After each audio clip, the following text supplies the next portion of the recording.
On behalf of St James Ethics Centre, the Wheeler Centre, the Melbourne Food and Wine Festival, The Age, the City of Melbourne and the ABC, all of whom have worked together to make this event possible, I'd like to welcome Philip Wallen.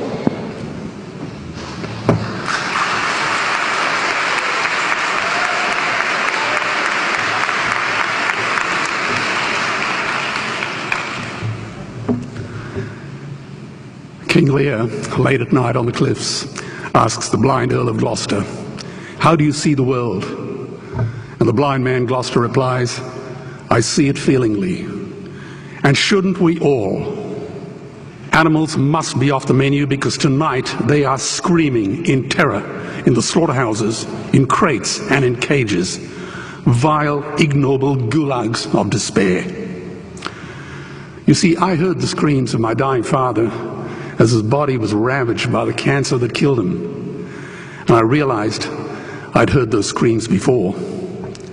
In the slaughterhouse, their eyes stabbed out and their tendons slashed, on the cattle ships to the Middle East, and the dying mother wail as a harpoon explodes in her brain as she calls out to her calf. Their cries were the cries of my father. And I discovered that when we suffer as equals. And in their capacity to suffer, a dog is a pig, is a bear, is a boy. Meat today is the new asbestos, more murderous than tobacco. CO2, methane and nitrous oxide from the livestock industry are killing our oceans with acidic, hypoxic dead zones. 90% of small fish are ground up into pellets to feed to livestock. Vegetarian cows today are the world's largest ocean predators. The oceans are dying in our time. By 2048, all our fisheries will be dead, the lungs and the arteries of the earth. Billions of bouncy little chicks are ground up alive simply because they are male. Only 100 billion people have ever lived. 7 billion people live today. And yet we torture and kill 2 billion sentient living beings every week. 10,000 entire species are wiped out every year because of the actions of one. And we're now facing the 6th mass extinction in cosmological history. If any other organism did this, a biologist would call them a virus. It is a crime against humanity of unimaginable proportions. But happily, the world is changing. 10 years ago, Twitter was a bird sound. www was a stuck keyboard. Cloud was in the sky. 4G was a parking space. Google was a baby's burp. Skype was a typo.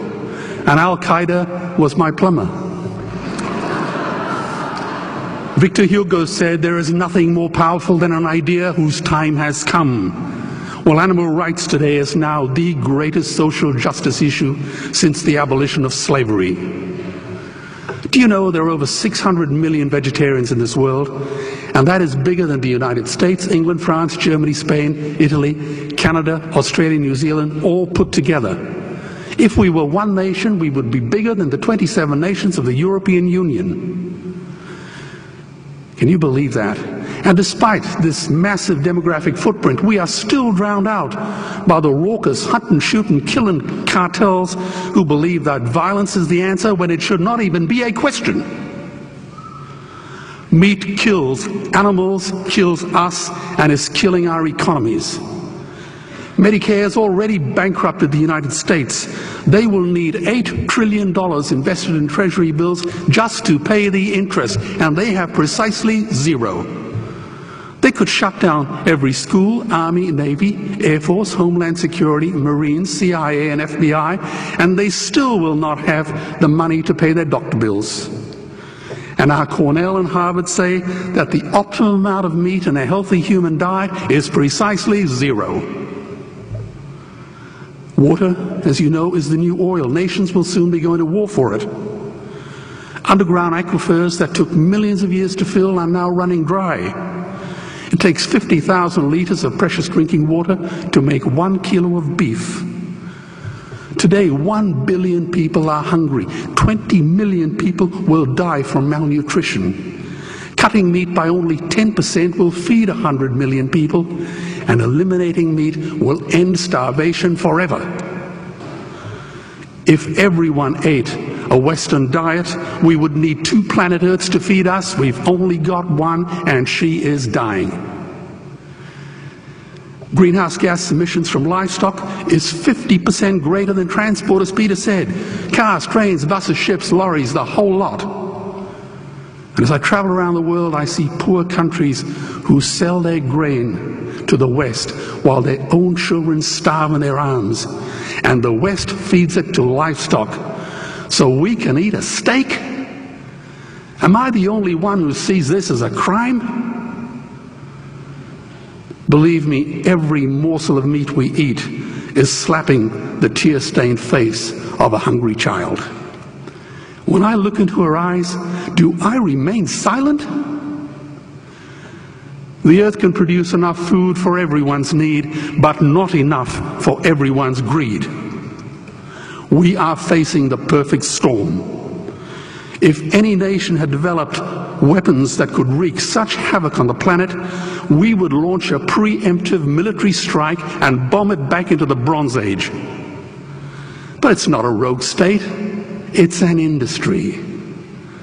The good news is we don't have to bomb it. We can just stop buying it. Sir George Bush was wrong. The axis of evil does not run through Iraq, Iran, or North Korea. It runs through our dining tables. Weapons of mass destruction are our knives and forks. Our proposition is the Swiss Army knife of the future. It solves our environmental, water, human health problems and ends cruelty forever. The Stone Age didn't end because we ran out of stones. This cruel, disgusting industry will end because we run out of excuses. Meat is like the 1 and 2 cent coins. It costs more to make than it's worth. And I come from the bush. Farmers are the ones with the most to gain. Farming won't end, it would boom. Only the product line will change. Farmers would make so much money they won't even bother counting it, and I'd be the first to applaud them. Governments would love us. New industries would emerge and flourish. Health insurance premiums would plummet. Hospital waiting lists would disappear. Hell, we'd be so healthy, we'd have to shoot someone just to start a cemetery. So tonight I have 2 challenges for the opposition. 2 challenges. Meat causes a wide range of cancers and heart disease. Would they name one disease caused by a vegetarian diet? And 2, I'm funding the Earthlings trilogy. If the opposition is so sure of their ground, I challenge them to send a copy of the Earthlings DVD to all their colleagues and all their customers. Go on, I dare you.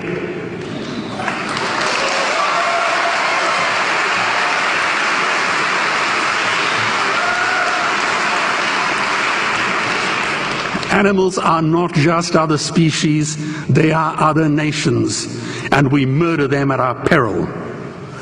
The peace map is drawn on a menu. Peace is not just the absence of war, it is the presence of justice.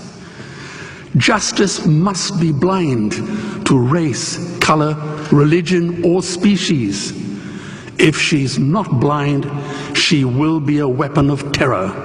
And tonight, there is unimaginable terror in those ghastly Guantanamos we call factory farms or slaughterhouses. Believe me, if slaughterhouses had glass walls, we wouldn't be having this debate tonight.